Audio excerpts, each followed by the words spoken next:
આજે આપણે બનાવીશું વધેલી રોટલીનો એકદમ દેશી સ્ટાઇલ નાસ્તો વઘારિયા. મેં આ વધેલી રોટલી છે તેનો આજે આપણે નાસ્તો બનાવવાના છીએ. મેં રોટલીના આ રીતે પીસ કરી લીધા છે. આ રીતે પીસ કરી અને પછી આપણે આનો વઘાર કરીશું. આ નાસ્તો નાના બાળકોથી લઈ અને મોટા સુધી બધાનો પ્રિય છે. આપણે હવે તેલ મૂકીશું 2 ટેબલ સ્પૂન. તેલ ગરમ થઈ ગયું છે. હવે આપણે એમાં થોડી રાઈ નાખીશું.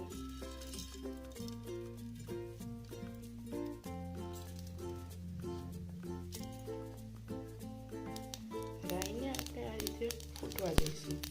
પછી એમાં થોડું જીરું નાખીશું. જીરાને પણ આપણે ફૂટવા દઈશું. અને એમાં થોડું સ્વાદ પ્રમાણે મીઠું અને રોટલીને કલર આપવા માટે આપણે થોડી હળદર નાખીશું. આ બધું વ્યવસ્થિત થઈ જાય પછી એમાં હળદર પડે નહીં એ માટે આપણે ગેસની ફ્લેમ એકદમ લો કરી દઈશું.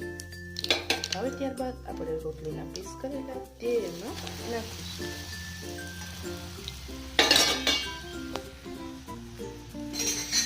એને આપણે હલાવી લઈશું. તો રેડી છે હવે આપણો રોટલીના વઘારિયા અથવા રોટલીના બટકા.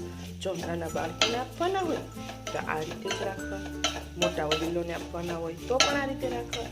અને જો આપણે યંગસ્ટર કોઈને ખાવાના હોય તો આની ઉપર થોડું લાલ મરચું પાવડર, થોડું ધાણા જીરું એ રીતનો મસાલો કરીને પણ ખાઈ શકાય છે. તો તૈયાર છે આપણા વધેલી રોટલીના વઘારિયા.